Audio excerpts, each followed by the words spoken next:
In the last years of the 19th century, when gas lamps still flickered in the streets of European capitals and the telegraph line hummed like the nervous system of a newly wired world, physics seemed almost complete, as if nature had revealed nearly all of her secrets to an elite circle of men in wool suits and stiff collars who could write equations as easily as others wrote letters home. And in university lecture halls from Berlin to Cambridge, professors assured their students that what remained unknown were merely a few small clouds on an otherwise clear sky. Minor curiosities to be polished away by the next clever calculation, rather than portents of an approaching storm that would tear apart the very meaning of reality itself. For Newton's laws ruled the heavens, Maxwell's equations commanded light and electromagnetism, and thermodynamics, with its mysterious entropy, had claimed dominion over steam engines, heat, and the industrial heart of the age, giving the late Victorian physicist a sense of triumphant closure that would soon prove spectacularly misplaced. One of those small clouds was something as humble as the colour of hot metal, a set of experiments on how objects glow when heated, experiments that seemed innocuous enough to be relegated to the back rooms of physics institutes, where careful technicians drilled tiny holes into blackened metal cavities and peered at the rainbow spilling from within, because blackbody radiation did not sound like the gateway to a revolution. Yet it was, and the story wound through the work of Gustav Kirchhoff, who defined an idealized perfect absorber and emitter of radiation, a black body, and of Heinrich Rubens and Ferdinand Kuhlbaum, who crafted ever more precise ovens and spectrometers to measure how intensity varied with wavelength for objects at different temperatures, until tables of numbers and smooth experimental curves began to clash violently with the predictions of the venerable theories that had so elegantly described the behaviour of heat and light. In these carefully controlled ovens, where soot-darkened walls swallowed all incident light and a tiny aperture allowed a representative sample of the trapped radiation to escape, experimenters found that at moderate wavelengths, classical physics did a creditable job, and Lord Rayleigh's formula, based on equipartition of energy among electromagnetic modes, appeared to follow the measured energy distribution, but as the wavelength shrank and the colour marched toward the ultraviolet, theory spun out of control, predicting that the energy density should shoot to infinity, an absurdity later dubbed the ultraviolet catastrophe, a phrase that captures how a mathematical divergence became a physical crisis. For the equation said that a warm oven should emit infinite energy at short wavelengths, which defied common sense, experience, and any possibility of maintaining a finite temperature. On the evening of December 14th, 1900, in a meeting of the German Physical Society that few in the room recognized as historic, Planck presented his radiation law, an equation that matched the experimental blackbody spectrum with uncanny precision across all wavelengths, a triumph of theory over data that would normally bring unalloyed celebration. Yet even Planck himself treated the discrete energy elements as a mere mathematical trick, a temporary scaffolding that might be dismantled once a more elegant classical derivation was found, because the idea that energy itself might be quantized, that nature did not allow arbitrary fractions of action, was too radical for a man who had been trained to revere the continuous differentiable functions of classical analysis. In his own notes, Planck tried to force his result into the mould of Boltzmann's statistical mechanics, imagining resonators on the cavity walls exchanging energy in lumps of size and then counting the ways of distributing a given total energy among these resonators, and in doing so accidentally laid the foundation for what would later be recognized as quantum statistics, though he still clung to the belief that the electromagnetic field itself remained a continuous wave in the Maxwellian sense, and that only the interaction with matter came in discrete steps, a half measure that postponed, but did not prevent, the full collision between the new constant h and the old certainties of physics. While Planck wrestled with the philosophical implications of his formula, other experimental anomalies crept onto the stage, each small on its own, but together forming a conspiracy against classical wave theory, and one of the most stubborn involved shining light on metal surfaces and watching the ejection of electrons in the so-called photoelectric effect, which had been stumbled upon by Heinrich Hertz while investigating spark gaps in 1887, and then pursued more systematically by Philip Lenard, who found that no matter how intense the light, if its frequency was below a certain threshold, no electrons were emitted, whereas even faint light of higher frequency could knock electrons out with finite kinetic energy, in brazen defiance of the predictions of electromagnetic wave theory, which said that energy should depend only on intensity, not colour, and that given enough time, even low-frequency light should accumulate enough energy to liberate electrons. It was in the Annus Mirabilis of 1905, in a paper that would later be overshadowed in fame only by his relativity, that a young patent clerk in Bern, Albert Einstein, took Planck's hesitant quantization and pushed it onto light itself, proposing that electromagnetic radiation was not merely a wave in the Maxwellian ether, but consisted of localized packets, like quanta, each with energy Hn, so that in the photoelectric effect, a single quantum could transfer its energy to a single electron, and if the quantum's energy exceeded the work function of the metal, the electron could escape, with the kinetic energy equal to n minus that minimum binding energy. A simple linear relation that not only explained the threshold frequency, but also predicted the slope of the stopping potential versus frequency, a prediction that would later be confirmed in meticulous experiments that convinced even skeptics that something genuinely new had entered physics. Einstein's light quanta were heresy to many contemporaries, including Planck himself, who preferred to keep quantization confined to the material oscillators, yet as Robert Millikan's decade-long series of precision measurements of the photoelectric effect finally yielded a value of Planck's constant in agreement with blackbody radiation, resistance crumbled, and in 1921, when Einstein received the Nobel Prize, the committee, wary of endorsing the full implications of relativity, explicitly cited his explanation of the photoelectric effect, implicitly acknowledging that light's particle-like behavior had become an experimental fact, even if theoretical comfort lagged, and the first hint of wave-particle duality had been nailed into the structure of physical law. While light's behavior was being reinterpreted, another frontier of physics, the atomic realm, was becoming increasingly unsettling, for since the mid-19th century, chemists had catalogued the spectral lines of elements, those razor-sharp coloured fingerprints produced when gases were heated or electrified, and empirical formulas such as Johann Balmer's 1885 equation for the visible lines of hydrogen and Johannes Rydberg's more general relation compressed the data into simple numerical regularities without offering a genuine microscopic picture, leaving the mechanistic worldview of the time facing a gallery of mysterious discrete frequencies that refused to emerge from any straightforward mechanical model of vibrating electrons bound within atoms. The first serious attempt to peer inside the atom with high-energy projectiles came from Ernest Rutherford's laboratory in Manchester,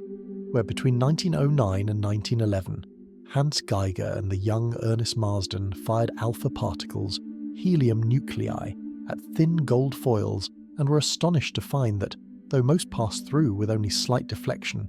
a tiny fraction scattered backwards at angles greater than 90 degrees, a result Rutherford famously likened to firing a 15-inch shell at tissue paper and having it bounce back, forcing him to abandon the widely accepted plum pudding model of JJG. Chemin de fer. GG. Thomson in favour of a planetary picture, where nearly all the atom's mass and positive charge sat in a tiny central nucleus, with electrons orbiting at comparatively vast distances, a model that beautifully explained scattering but raised a devastating problem. According to Maxwell's equations, accelerating charges radiate energy, so orbiting electrons should spiral into the nucleus in a tiny fraction of a microsecond, collapsing all matter in a flash of electromagnetic radiation, which plainly did not happen. To rescue atoms from self-destruction, a young Danish physicist, Niels Bohr, arrived in Rutherford's orbit in 1912 and, drawing on Planck's quantum of action, took a breathtaking leap.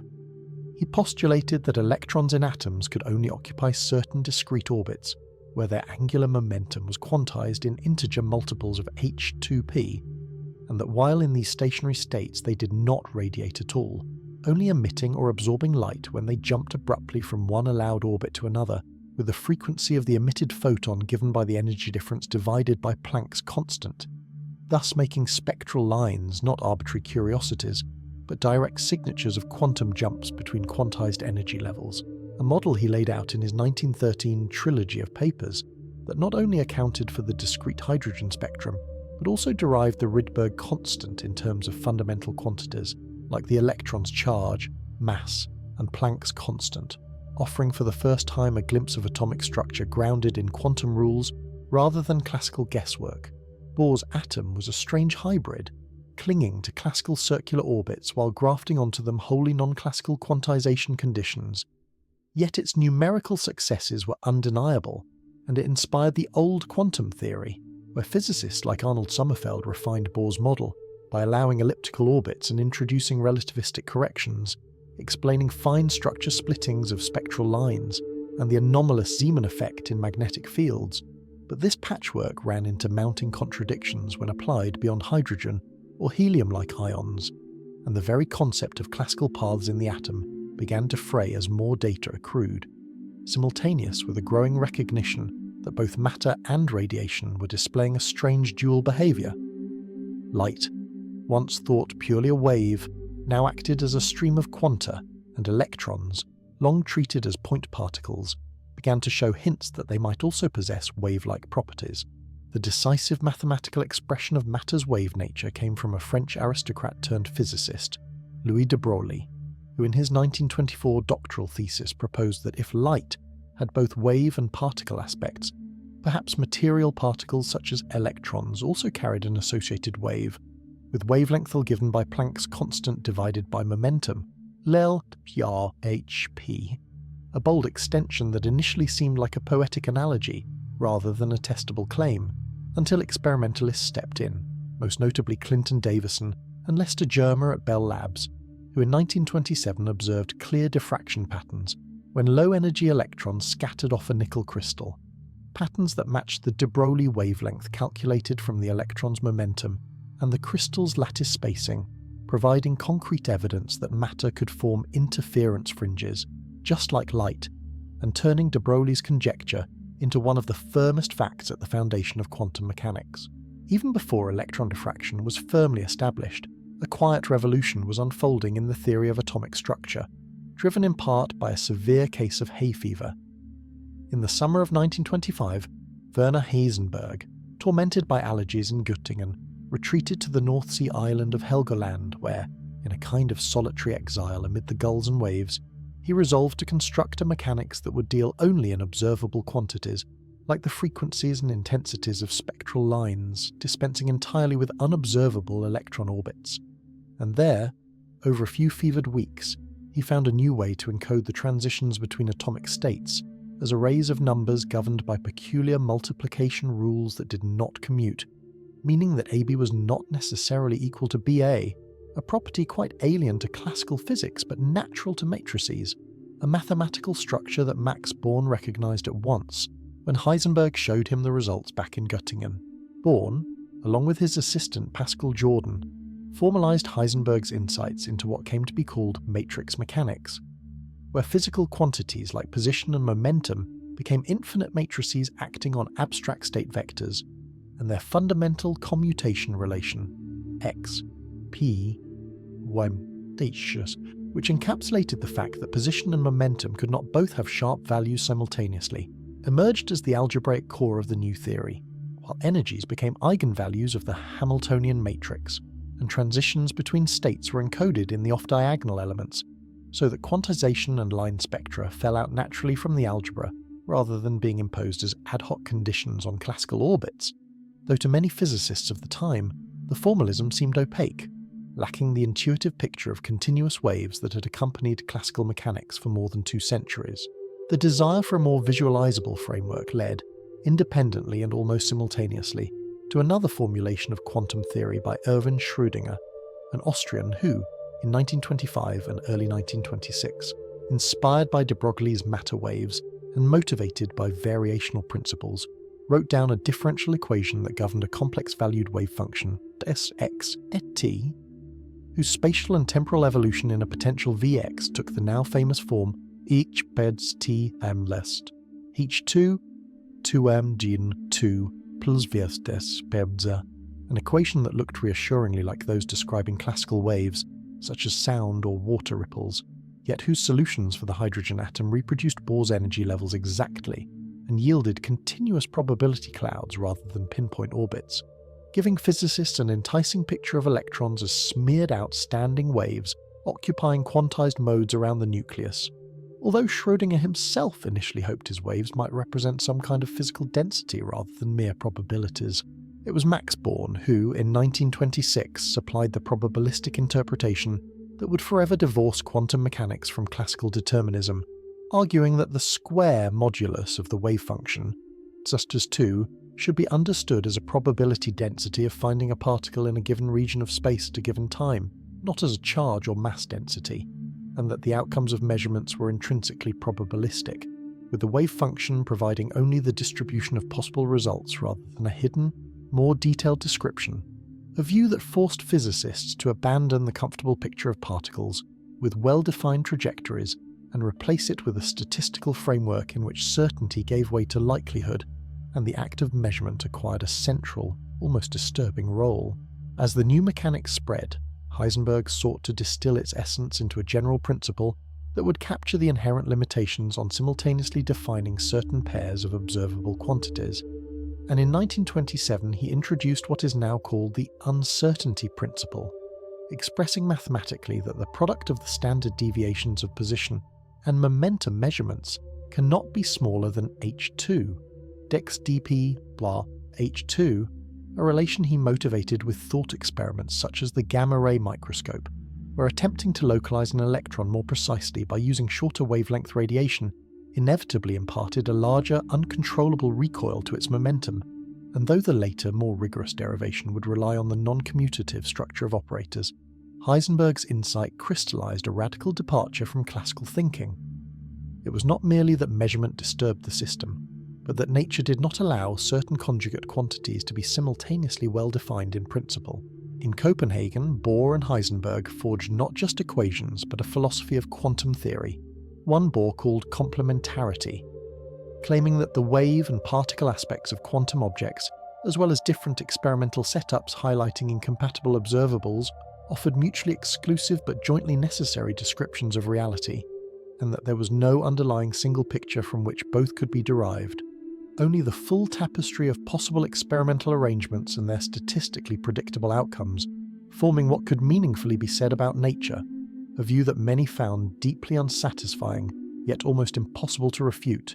given the stunning agreement between quantum predictions and experimental results for atomic spectra, collision cross-sections, and the structure of simple molecules. Even as the Copenhagen interpretation gained ground, a persistent objector sat in neutral Switzerland. Einstein, who had helped launch quantum theory with his light quanta and his work on specific heats and Bose-Einstein statistics, but who recoiled from the idea that God plays dice, as he wrote in a famous letter, and who, at the Solvay conferences of 1927 and 1930, engaged in legendary debates with Bohr, proposing increasingly subtle thought experiments, boxes that weighed photons, slits with movable walls, in an attempt to show that quantum mechanics could not be simultaneously complete and consistent. While Bohr, in long nocturnal walks and haggard morning presentations, countered each argument by invoking the limits imposed by the uncertainty principle and the indivisible coupling of measurement apparatus and system, turning each potential paradox into another demonstration of complementarity's necessity. The question of completeness, however, refused to die, and in 1935 Einstein, along with Boris Podolsky and Nathan Rosen, formulated a more sophisticated attack in the form of the EPR paper, which considered two particles that interact and then separate while retaining a precise correlation between their properties, for example, equal and opposite momenta or spins, and argued that if measuring one instantly determines the state of the other, regardless of distance, then either information is travelling faster than light in violation of relativity, or the particles carried elements of reality, not represented in the wave function, meaning that quantum mechanics was incomplete, and that there must exist some deeper, hidden variable theory restoring locality and determinism, a conclusion that Bohr vehemently rejected in his dense and notoriously opaque response, but which left many physicists uncomfortable with the non-local flavour of quantum correlations now known as entanglement. It was Erwin Schrödinger in the same year who dared to give these correlations a name and a disturbing image, coining the term Verschränkung for the intertwined states of separated particles and sketching, almost offhandedly, the notorious cat scenario, where a quantum event such as the decay of a single radioactive atom triggers a macroscopic outcome, a vial of poison breaking or remaining intact,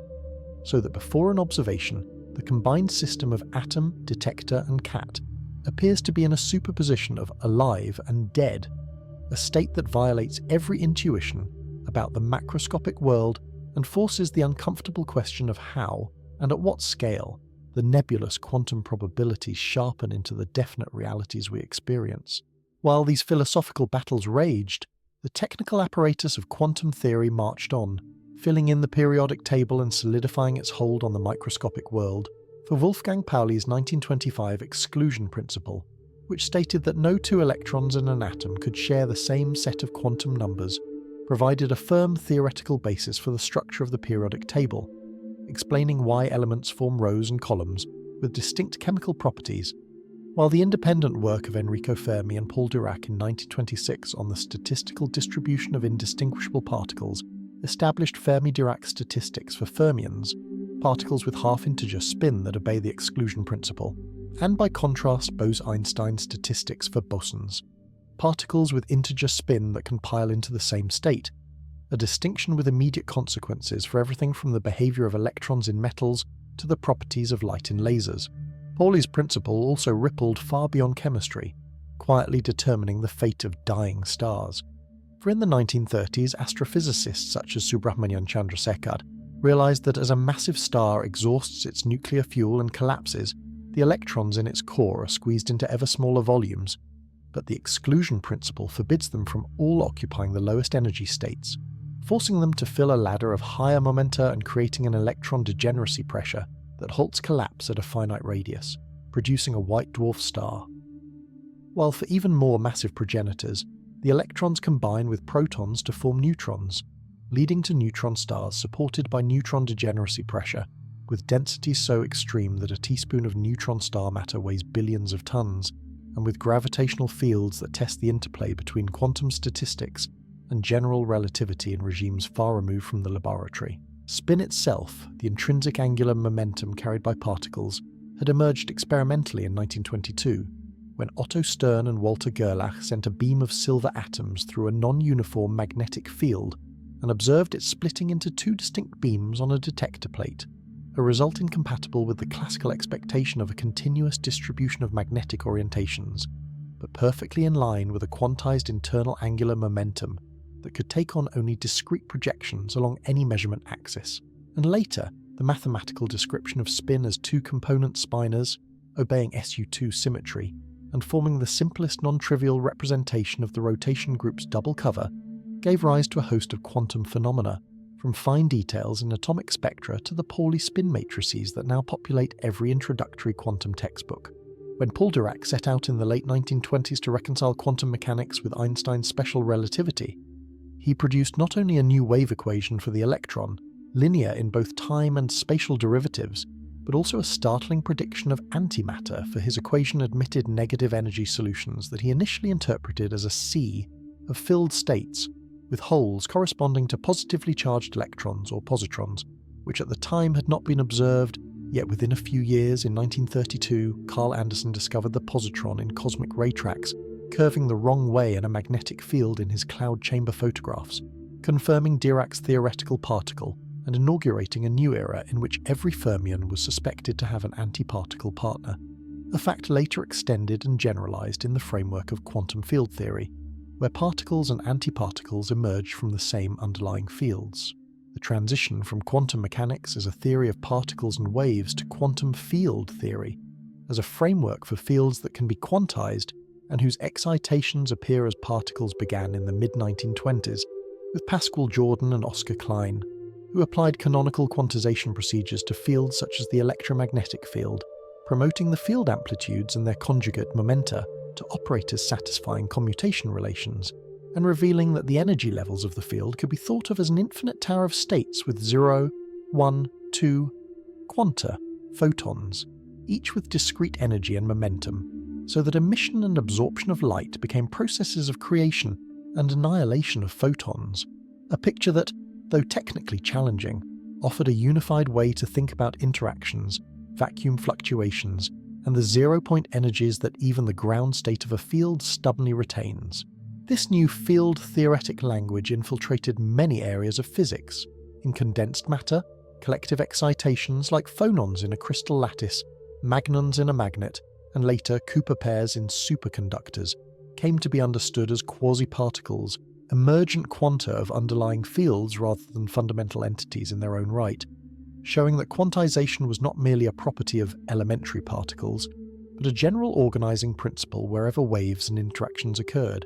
from the quantized vibrational modes of large molecules to the quantized vortices in superfluids like liquid helium, whose frictionless flow below 2.17 Kelvin revealed a macroscopic quantum phenomenon that defied classical hydrodynamics and forced theorists such as Fritz London and Lev Landau to extend quantum ideas to entire fluids behaving coherently over macroscopic distances. Even before World War II, the seeds of some of the most important quantum technologies had been planted in Einstein's 1917 paper on the quantum theory of radiation, where he introduced not only spontaneous emission, the familiar decay of excited atoms, but also the concept of stimulated emission, in which an incident photon of the right energy can induce an excited atom to emit a second photon in phase and in the same direction, a process that hinted at the possibility of amplifying light coherently, though it took decades and the development of suitable materials and resonator designs for Theodore Maiman to build the first working laser in 1960,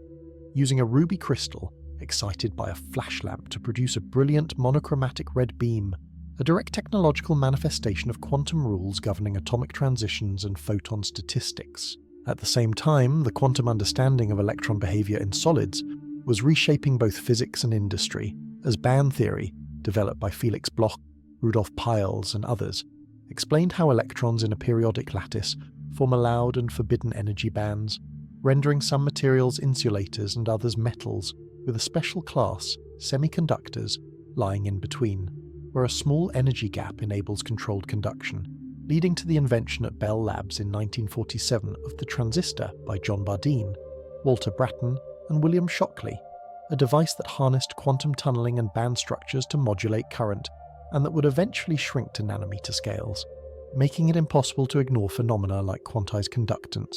Coulomb blockade, and quantum interference in the electronic circuits underpinning modern computing. In the interwar years and during World War II, quantum physics also played a crucial role in nuclear physics and the development of nuclear energy, as the understanding of quantum tunneling, first applied to alpha decay by George Gamow and independently by Ronald Gurney and Edward Condon in 1928, explained how alpha particles could escape from the nucleus by passing through a potential barrier they did not classically have enough energy to surmount, while Enrico Fermi's theory of beta decay in 1934 introduced the neutrino, first hypothesized by Pauli in 1930 as a desperate remedy for missing energy, as a nearly massless, chargeless particle mediating the transformation of neutrons into protons and electrons, a particle so ghostly that it eluded direct detection until 1956, when Clyde Cowan and Frederick Rines observed inverse beta interactions near a nuclear reactor, confirming that quantum fields could spawn particles of almost unimaginable elusiveness that nevertheless played decisive roles in the evolution of stars and the synthesis of elements. As nuclear research escalated into the Manhattan Project and beyond, quantum mechanics quietly underpinned the design of reactors and bombs through cross-section calculations, neutron diffusion theory, and the shell model of the nucleus, while in parallel radar and radio technologies pushed the understanding of electromagnetic waves in matter, setting the stage for post-war advances in quantum electrodynamics, QED, the quantum field theory of light and charged particles that had been gestating since the late 1920s, but had run into a plague of infinities when naive calculations of electron self-energy and vacuum polarization yielded nonsensical divergent results. The post-war heroes of QED, Shinichiro Tominaga in Japan, Julian Schwinger in the United States, and Richard Feynman with his graphical computing method, independently developed renormalization techniques in the late 1940s, procedures that systematically absorbed the infinities into a redefinition of physical masses and charges, leaving finite measurable predictions behind, and Freeman Dyson soon showed the equivalence of their approaches, cementing QED as a theory whose predictions could be tested to extraordinary precision, most famously in the calculation of the electron's anomalous magnetic moment, GE. 2. And the Lamb shift in the hydrogen spectrum, a tiny splitting of energy levels first observed by Willis Lamb and Robert Rutherford in 1947, which could only be explained by the subtle effects of vacuum fluctuations and radiative corrections, thus turning the quantum vacuum from a philosophical abstraction into a physically active entity whose fingerprints could be measured in the 6th or even 12th decimal place. With QED established as a prototype, the quantization of other forces proceeded apace, eventually leading to the electroweak theory of Sheldon Glashow, Abdus Salam, and Steven Weinberg, in which the photon, W and Z bosons emerged from a unified gauge structure broken by the Higgs mechanism, and to quantum chromodynamics, QCD, the gauge theory of quarks and gluons, whose property of asymptotic freedom, discovered by David Gross, Frank Wilczek, and David Politzer in 1973, explained why quarks behave as if free at high energies yet remain confined within hadrons at low energies, building a standard model of particle physics in which all known fundamental interactions except gravity are described by quantum fields, and in which the existence of particles like the Higgs boson, confirmed only in 2012 at CERN's Large Hadron Collider, was implied decades before by the demand for mathematical consistency. Parallel to these developments in high-energy physics, the measurement problem and the character of quantum correlations refused to fade, and in 1964 a quiet, precise theorist named John Bell, working at CERN not on colliders but on accelerator design, revisited the EPR paradox and proved a theorem that would pour gasoline on the smouldering debate. He showed that any theory that maintains both locality, no faster-than-light influences, and realism, measurement outcomes reflect pre-existing values, must satisfy certain inequalities, relating correlations between measurement outcomes on entangled particles, inequalities that quantum mechanics predicts can be violated under specific experimental setups, thus converting a philosophical dispute into an empirical one. If nature violates Bell's inequalities, then no local hidden variable theory can reproduce all quantum predictions, forcing a choice between abandoning locality, abandoning realism, or accepting that the quantum description, strange as it is, might be more complete than any classical alternative. The first serious attempts to test Bell's inequalities emerged in the 1970s, but it was Alain Aspect and his collaborators in Orsay, France, who, in a series of experiments in the early 1980s, used pairs of polarization-entangled photons emitted from calcium atoms and rapidly switched polarization analyzers to rule out certain kinds of local hidden variable models, observing violations of Bell's inequalities consistent with quantum predictions, although critics pointed to loopholes such as detector inefficiencies and the possibility of hidden subluminal communication between detectors, prompting decades of increasingly sophisticated experiments, culminating in loophole-free Bell tests around 2015, where teams in Delft, Vienna and Boulder used high-efficiency detectors, long separation distances, and randomly chosen measurement settings derived from event sources such as cosmic photons, to close both the detection and locality loopholes and firmly establish that entangled particles exhibit correlations that cannot be explained by any local realistic theory,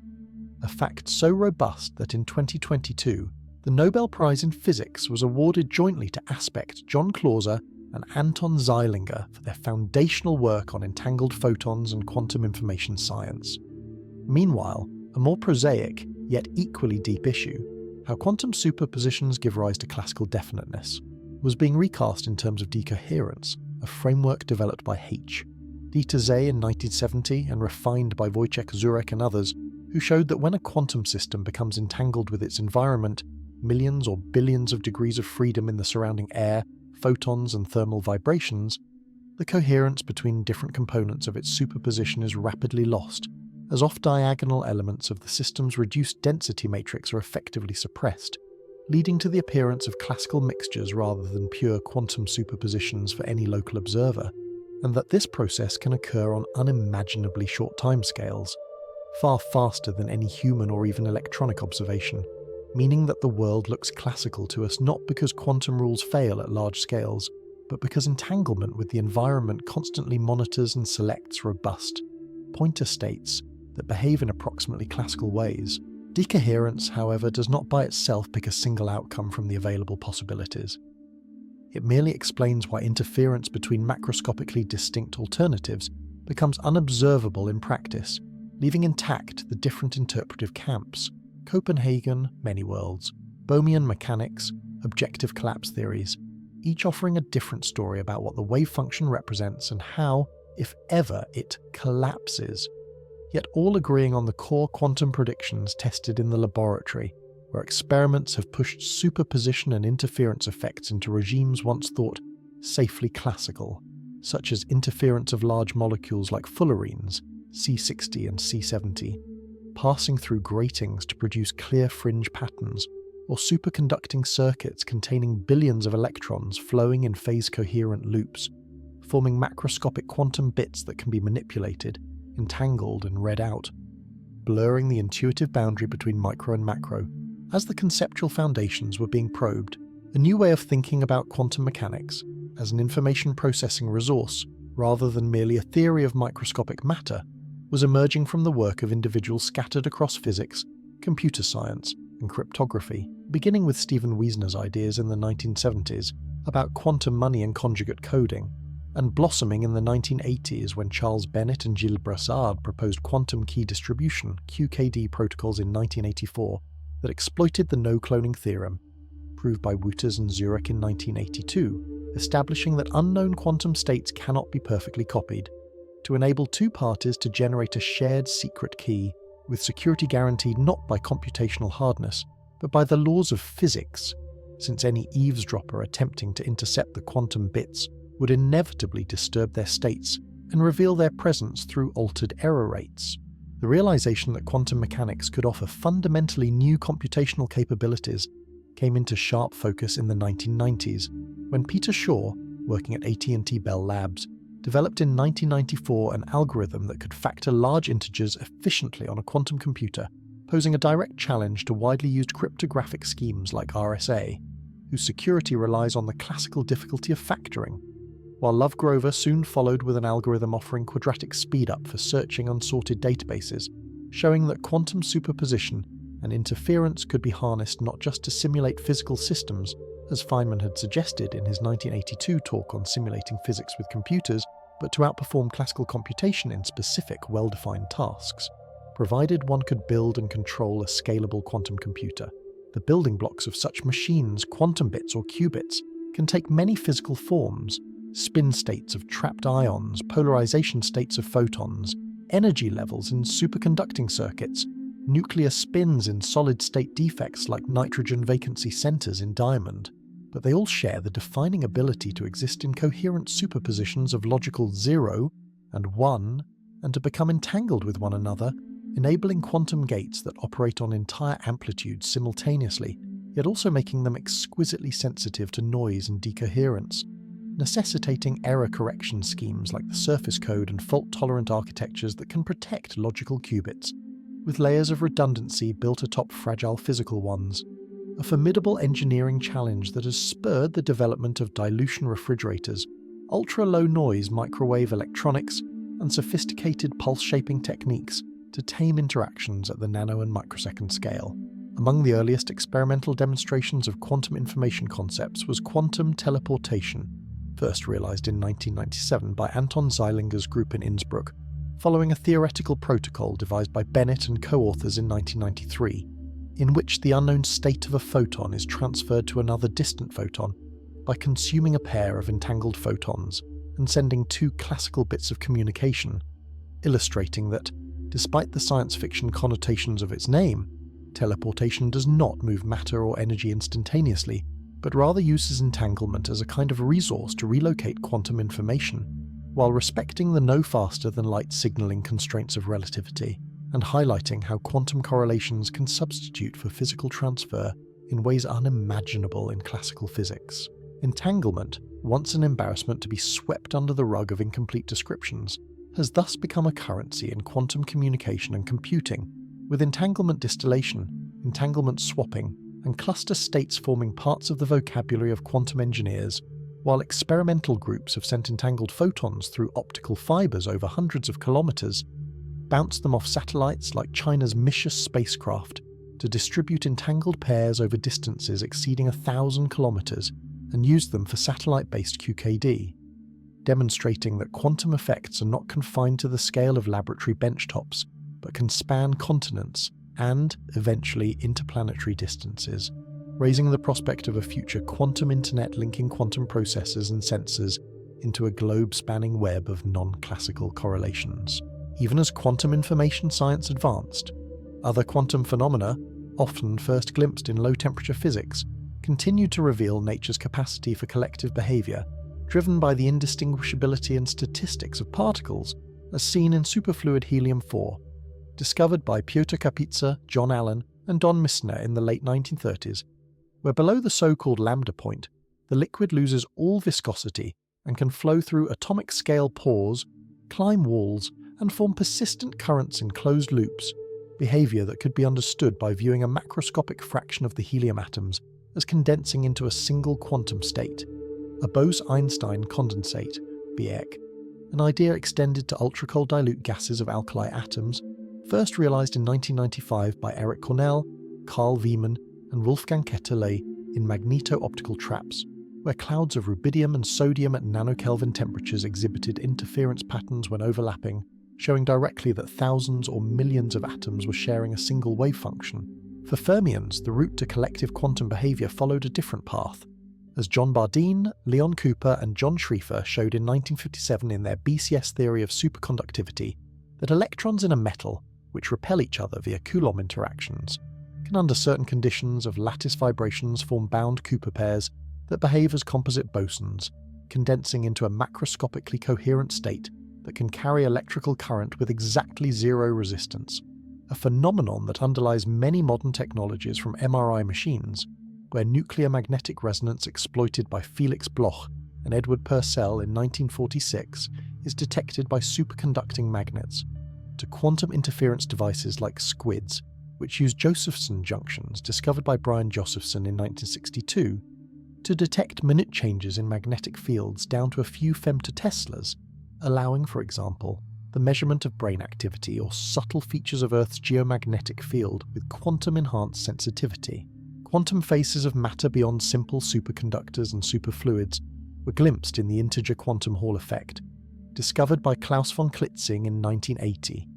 where electrons confined to 2 dimensions and subjected to low temperatures and strong magnetic fields exhibit a Hall conductance quantized in integer multiples of E2h, a precision so extraordinary that it has become a standard for resistance, and in the fractional quantum Hall effect, uncovered by Tsui, Sturmer, and Gossard in 1982, where the Hall conductance occurs in rational fractions, revealing that the electrons effectively break up into quasi-particles, carrying fractional charge and obeying anyonic statistics intermediate between bosons and fermions, a realm in which braiding operations in 2 dimensions can imprint topological phases onto the wave function, an effect later generalized into the concept of Berry phase and topological order, leading to the theoretical and experimental discovery of topological insulators and superconductors, materials whose exotic surface states are protected against local perturbations by global topology rather than local symmetry, and which may host Majorana-like quasi-particles of interest for fault-tolerant quantum computing. Quantum phenomena do not confine themselves to the small and cold. They also whisper at the edges of black holes and the first instance of the cosmos, where classical general relativity predicts singularities and event horizons. But quantum field theory in curved spacetime suggests more nuanced behaviour, as in Stephen Hawking's 1974 calculation showing that black holes are not entirely black, but emit thermal radiation due to quantum pair production near the horizon, slowly losing mass over immensely long timescales, a result that raises deep puzzles about information loss and the unitarity of quantum evolution, and ties into the broader question of quantum gravity, where candidate theories like string theory, with its extended objects and higher dimensional spaces, and loop quantum gravity, with its spin networks and discrete spectra of area and volume, strive to reconcile quantum mechanics with the dynamical spacetime of Einstein, hinting that at the Planck scale around 1035 meters, spacetime itself might exhibit a granular or foamy structure beyond ordinary intuition. On more accessible scales, quantum optics has revealed subtle effects such as the Casimir force, measured in the late 20th century by experiments like those of Steve Lemoreau, where 2 uncharged, closely spaced metal plates in a vacuum experience an attractive force due to the alteration of vacuum modes of the electromagnetic field between them, a manifestation of zero-point energies whose magnitude depends on the geometry and boundary conditions, and the Unruh effect, still beyond direct experimental reach but theoretically robust, predicting that an accelerating observer will see thermal radiation in what an inertial observer considers vacuum, demonstrating that the very notion of a particle is observer-dependent in quantum field theory, and underscoring how entanglement and horizons, whether due to gravity or acceleration, can generate thermal phenomena from pure quantum states when traced over inaccessible degrees of freedom. Within laboratories, quantum metrology has turned these subtleties into practical tools as squeezed states of light, engineered to reduce quantum uncertainty in one quadrature at the expense of another, have been injected into gravitational wave detectors like LIGO and Virgo to push their sensitivity beyond the standard quantum limits set by shot noise, enabling the detection of fainter ripples in space-time from colliding black holes and neutron stars, while atomic fountain clocks, using ensembles of cold cesium or rubidium atoms interrogated by microwaves, have reached accuracies where they would lose or gain less than a second over the age of the universe, making timekeeping a domain where quantum coherence and controlled interactions with electromagnetic fields define standards upon which global navigation, telecommunications, and fundamental tests of physical laws increasingly rely. In the domain of interferometry, matter waves have rivaled light in precision, as experiments with atom interferometers have measured tiny accelerations and rotations by splitting and recombining wave packets of ultra-cold atoms, allowing tests of the equivalence principle, surveys of gravitational gradients for geophysics, and even novel methods for measuring Newton's gravitational constant g, while neutron interferometry has demonstrated phase shifts due to gravitational potentials and rotation, the Sanac effect, on single massive particles, confirming that quantum phase is sensitive to spacetime geometry as well as to electromagnetic potentials, as in the Aharonov-Bohm effect, where electrons traversing regions with zero magnetic field but non-zero vector potential pick up measurable phase differences, showing that in quantum mechanics, potentials, not just fields, can acquire direct physical significance. As engineering has pushed transistor dimensions toward a few tens of nanometers and below, device physicists have been forced to reckon with effects like direct quantum tunneling through gate oxides, quantized conductance in ballistic channels, and discrete impurity levels influencing current in single electron transistors, transforming what once were esoteric quantum corrections into dominant design concerns. While techniques such as scanning tunneling microscopy, invented by Gerd Binnig and Heinrich Rohrer in 1981, have exploited tunneling currents between a sharp tip and a conducting surface to image individual atoms and manipulate them one by one, as famously done in 1989 when IBM researchers arranged xenon atoms on a nickel surface to spell out the company's logo, a feat that dramatized how quantum tunneling can serve both as a probe of matter and as a tool for nanoscale construction. The current landscape of quantum computation finds multiple architectures racing toward practical advantage. Superconducting qubits, patterned as tiny Josephson junction circuits on silicon or sapphire chips, and cooled to millikelvin temperatures, allow fast gate operations via microwave pulses and have already demonstrated entanglement among dozens, or even over 100 qubits. Trapped ion systems, where individual atomic ions are suspended in electromagnetic traps and manipulated with lasers, trade speed for coherence times that can stretch to seconds or more, enabling high-fidelity gates and entanglement distributed over chains of ions.